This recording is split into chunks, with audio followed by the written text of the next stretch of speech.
When people talk about betrayal, they always picture something loud, a fight, a confession, a dramatic ending. But the truth is, betrayal often starts quietly. It begins with small changes you don't notice at first. A tone that shifts. A door that closes just a little too fast. A look that lingers too long. That's how it started for me. My name is Mira Vasquez. I'm 57 years old, and until a few months ago, I thought I understood what love meant. I was married to my husband, Tomas, for 32 years. We weren't rich, but we built a good life. A small house, a garden he was proud of, and one son, Leo, our pride and joy. Tomas and I dreamed of growing old in that house. We saved every peso, painted every wall, planted every tree together. It wasn't just a building.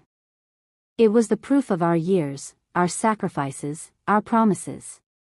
And Leo, well, Leo was the reason we worked so hard. He was our future. But when Tomas got sick, everything changed. Cancer has a way of shrinking the world. Days became shorter, nights became endless, and every heartbeat sounded like a countdown. Leo came home less and less, always saying he was busy with work. I told myself he was just avoiding the pain of seeing his father fade away. Sophia, his wife, came sometimes, always with expensive handbags and polished smiles. She would hug me just tight enough to make me think she cared, but her perfume always lingered longer than her warmth. The morning Tomas died, the world went silent. I remember standing by his bed, holding his hand long after he stopped breathing. I thought if I just held on, maybe he'd come back. Maybe he'd say one last word. But he didn't. After the funeral, people left flowers, food, promises to call.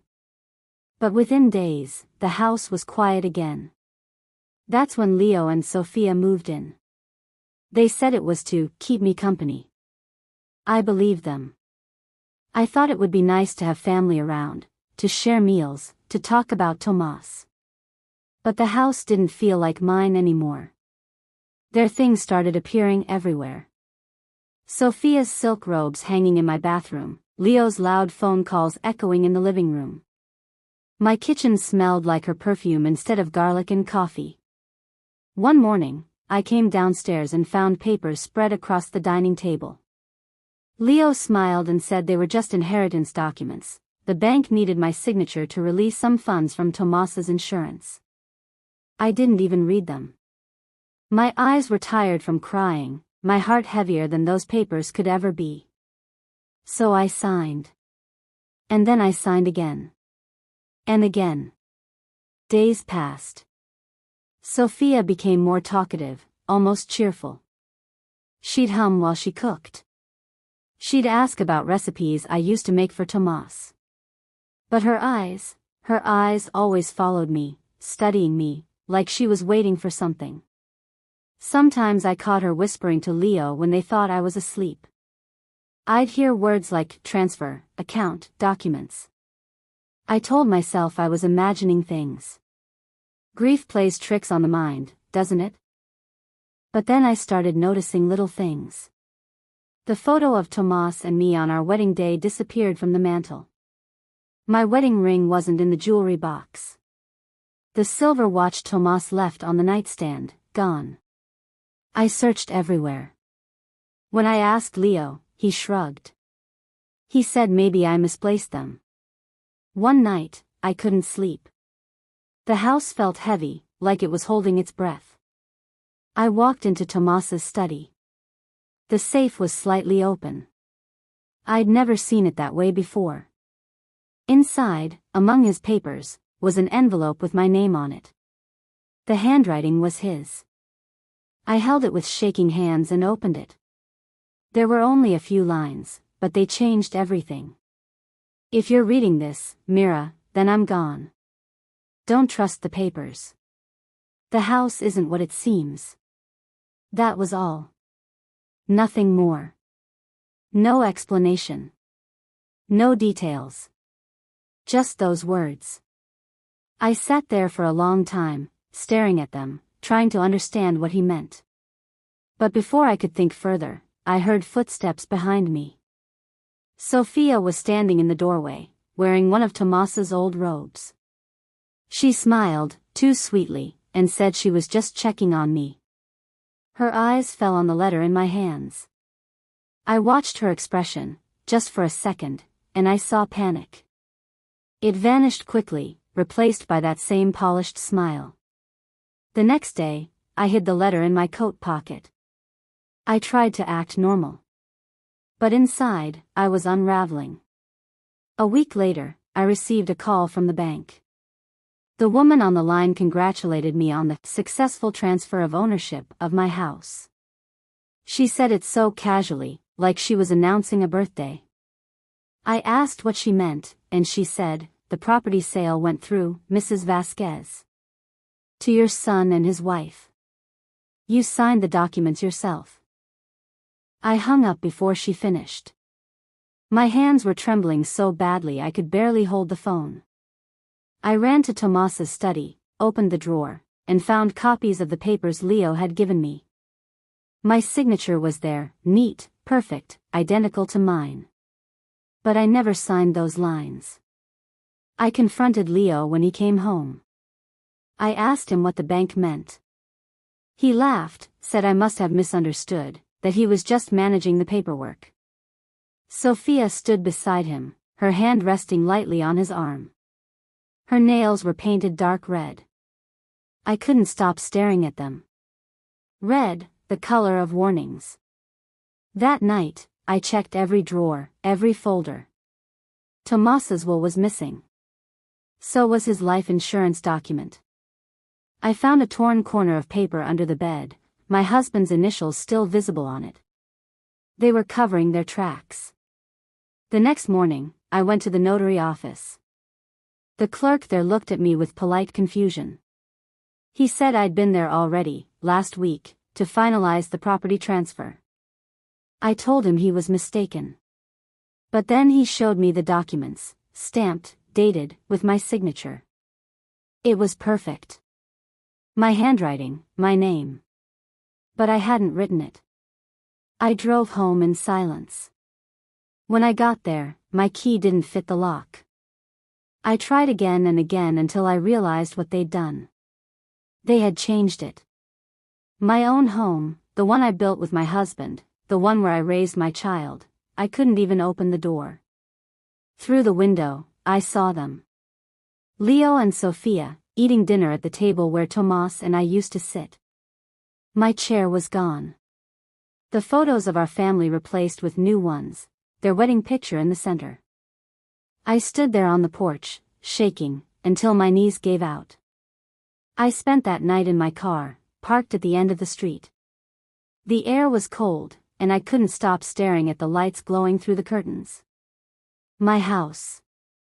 My walls. My memories. All of it stolen by the people I loved most. I thought of the letter again, don't trust the papers. The house isn't what it seems. I realized Tomas must have known. Maybe he discovered their plan before he died. Maybe that's why he hid the letter. The next morning, I went to the municipal office. I asked for copies of every transaction, every document tied to our property. They printed a thick folder and handed it to me. Page after page of signatures, approvals, and stamps. Every one of them carried my name. Every one a lie. Sitting there in that cold government office, surrounded by strangers, I felt the world fall apart piece by piece. But beneath the heartbreak, something else began to grow. A quiet, steady anger. The kind that doesn't burn out, it builds. They thought I was old, weak, broken by grief. They thought I'd walk away quietly. But they forgot one thing, I built that life from nothing once before. And I could fight for it again. They had taken my home, my safety, and my trust. But they hadn't taken my mind. And they hadn't taken my will to fight. That was their first mistake. When I woke up the next morning, the car windows were fogged from my breath. My neck ached, my legs were stiff, but the pain in my chest was worse. I watched my house through the windshield, their house now, as the sun rose behind it. The curtains moved, and for a moment I saw Sophia's silhouette in the kitchen window. She was holding a mug, humming, wearing one of my aprons. It hit me harder than the cold ever could. I started the car and drove away before the neighbors could see me. Shame is a strange thing. Even when you're the one who's been wronged, it still finds a way to cling to you. I parked behind the old church at the edge of town. That's where I cried, really cried, for the first time since Tomas died. It wasn't quiet or graceful. It was years of love and trust breaking loose all at once. But somewhere between those sobs, a thought began to form. If they could fake my signature once, maybe they'd left traces. People who lie always do. They think they're smarter than everyone else, but arrogance is sloppy. I wiped my face, straightened my coat, and drove to the local records office. The clerk was kind, a middle-aged woman with gentle eyes. I told her I'd lost my property files. She didn't ask questions, she just printed copies. I sat in the corner, flipping through them. Every page felt like a wound, but there was something off. The notary stamp looked slightly different from the ones I remembered seeing before. The ink shade was lighter, the date format wrong. I didn't know what it meant yet, but it was something. I went to the cafe across the street, ordered the cheapest coffee, and spread the papers out on the table.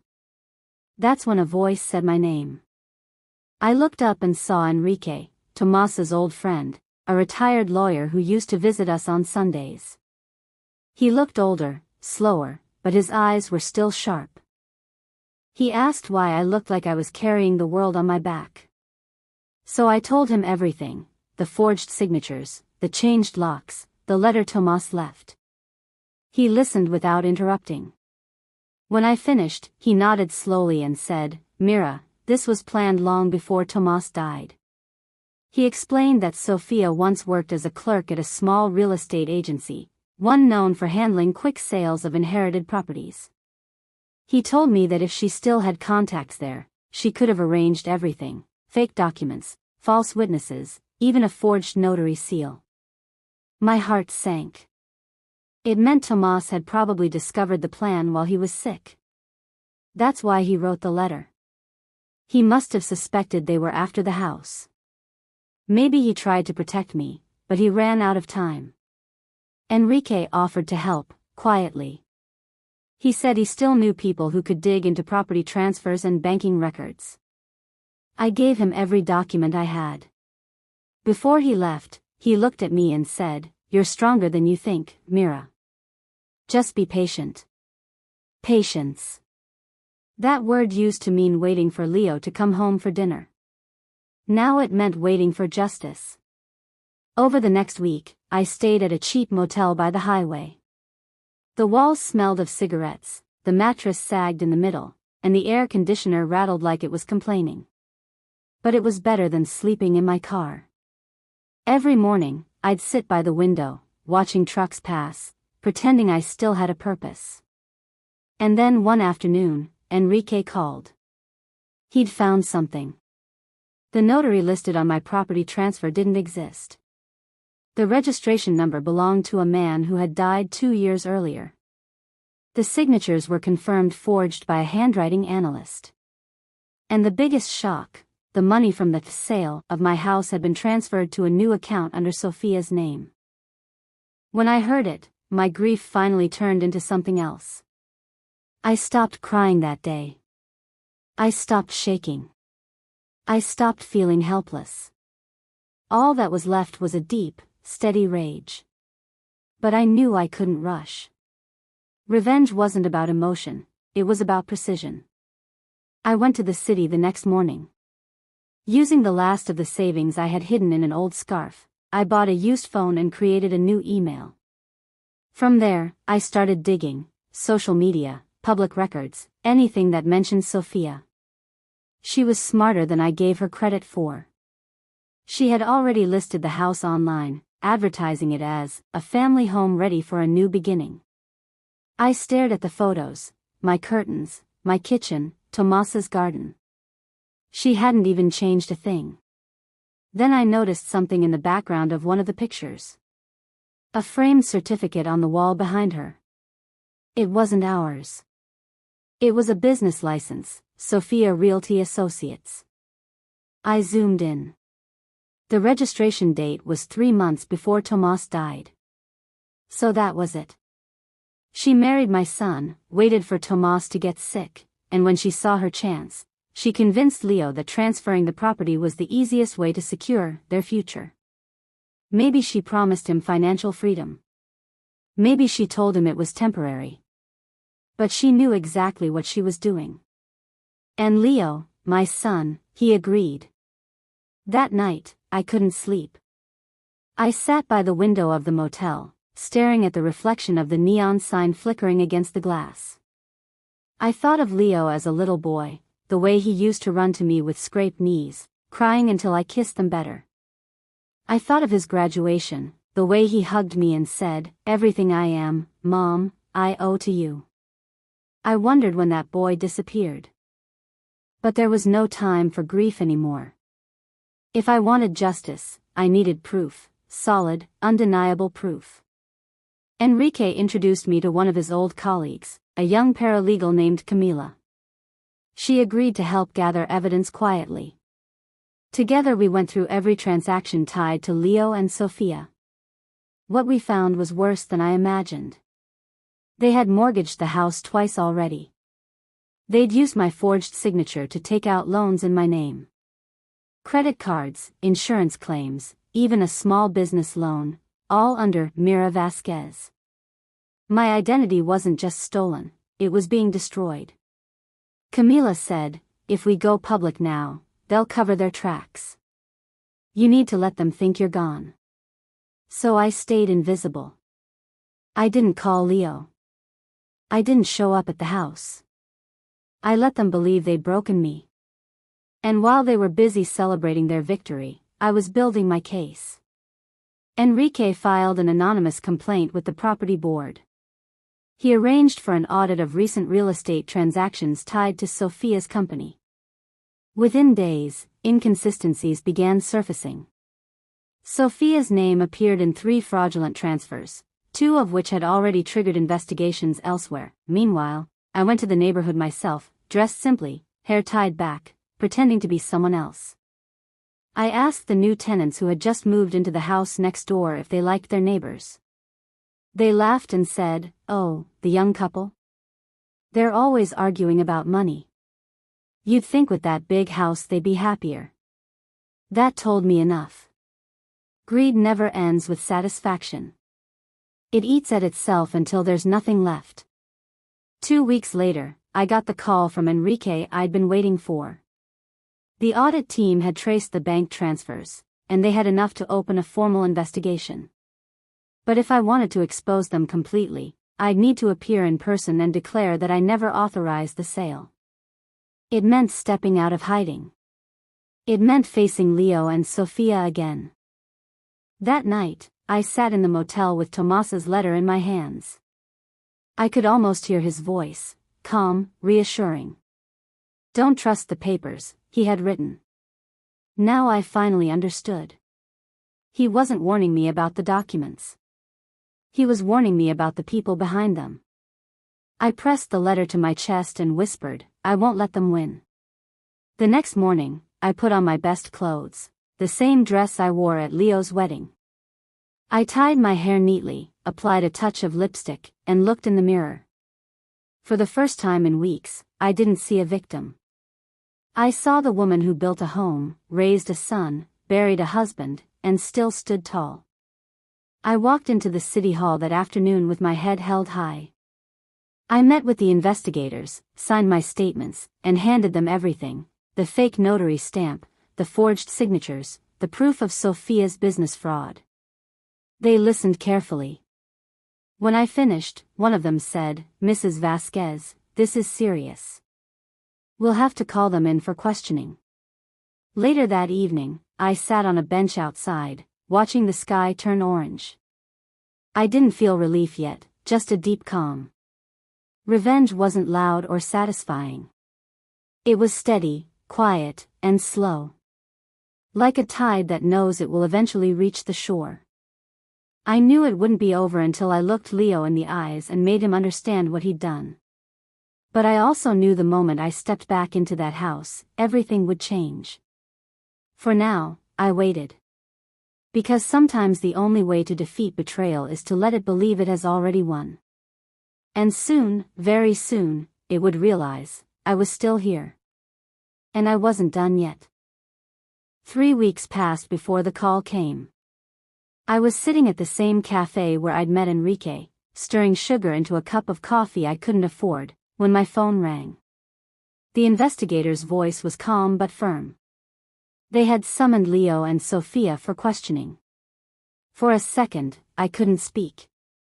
My heart beat so fast I could hear it in my ears. When I finally managed to whisper, "Thank you," my voice cracked. I ended the call, closed my eyes, and took a deep breath. I had imagined this moment 100 times, the day they'd finally face what they'd done, but imagining it and living it were two very different things.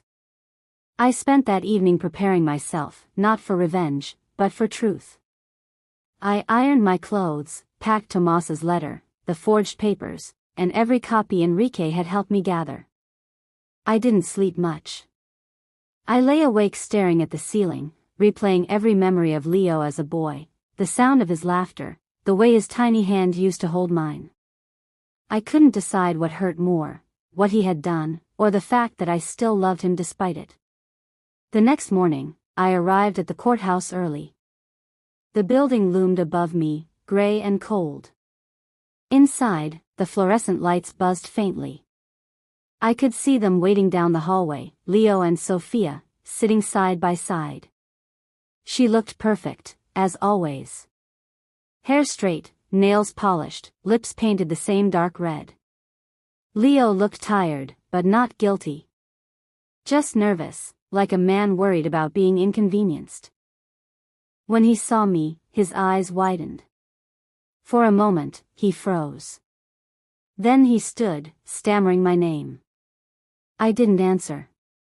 I walked past him, my heels clicking against the marble floor, and took my seat opposite them. Sophia looked away first. The investigator entered and began asking questions. They started with basic things, dates, documents, signatures. Leo fumbled through his answers, his voice shaking a little. Sophia, on the other hand, spoke like she had rehearsed it all. She claimed I had willingly signed everything, that I was confused because of grief. She even produced fake messages, emails she must have written to herself from an account using my name. I let her talk. I didn't interrupt. I just watched. Then, when it was my turn, I placed Tomas's letter on the table. The investigator picked it up, read it quietly, then asked them both to explain how they'd obtained a notary stamp from a man who had been dead for 2 years. Silence. Sophia's confident smile faltered. Leo's face went pale. He looked at her, and she looked back, but neither spoke. The investigator pressed further.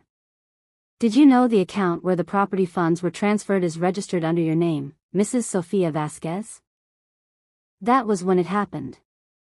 Sophia turned to Leo and snapped, "I told you to use your mother's name, not mine."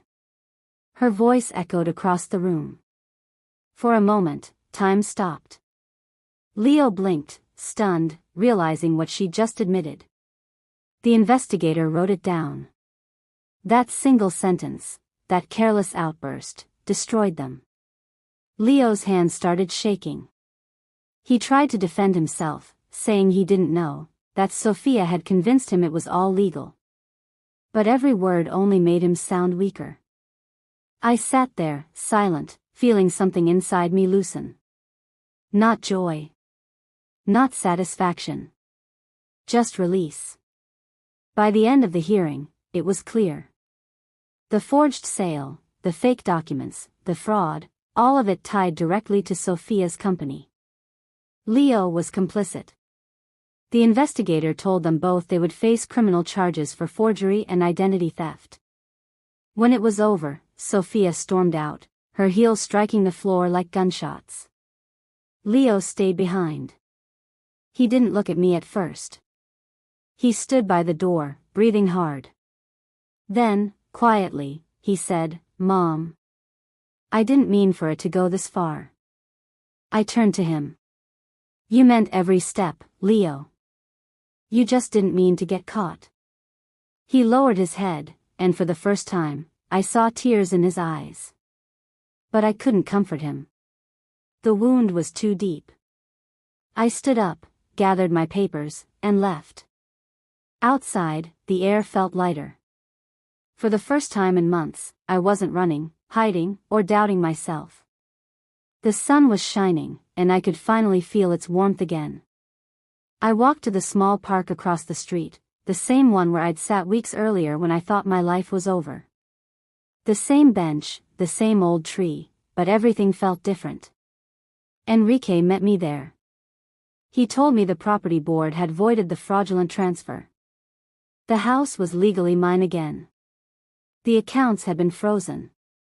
Sophia's company was being investigated for 3 more cases of real estate fraud.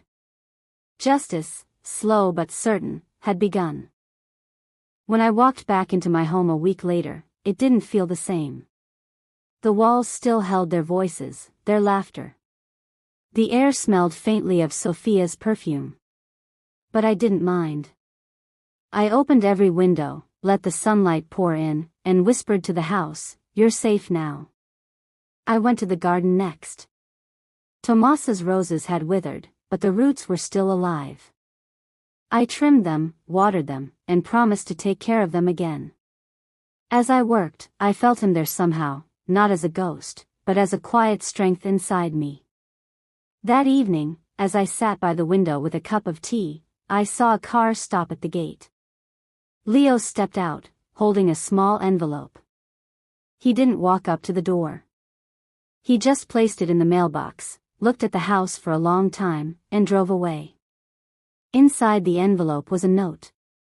It said, "I'm sorry. I don't deserve forgiveness, but I hope one day you find peace." I read it once and set it aside. I wasn't ready to forgive him. Maybe I never would. But I no longer needed revenge to feel whole. Justice had already done its work. The next morning, I made breakfast for myself, just eggs and toast, simple but warm. The house was quiet, but it didn't feel empty anymore. It felt mine again. People often say forgiveness sets you free. Maybe that's true. But for me, it was truth that did. Truth was the blade that cut me open, but it was also the light that helped me heal. I still visit Tomasa's grave every Sunday. I bring fresh roses, the ones from our garden. I tell him everything, the house, the trial, even Leo's apology. Sometimes the wind moves through the trees like he's answering me. And I smile, because I know he'd be proud. He used to say, "Mira, the world tests good hearts the hardest. But if you keep your heart clean, even betrayal can't destroy you." Now I understand what he meant. I lost my home, my trust, and almost my sanity. But I found myself again, stronger, quieter, wiser. And when I look back on everything that happened, I don't see weakness anymore. I see survival. Because sometimes, the most powerful revenge isn't in destroying others, it's in rebuilding yourself so completely that they can no longer touch what's left. And that's exactly what I did.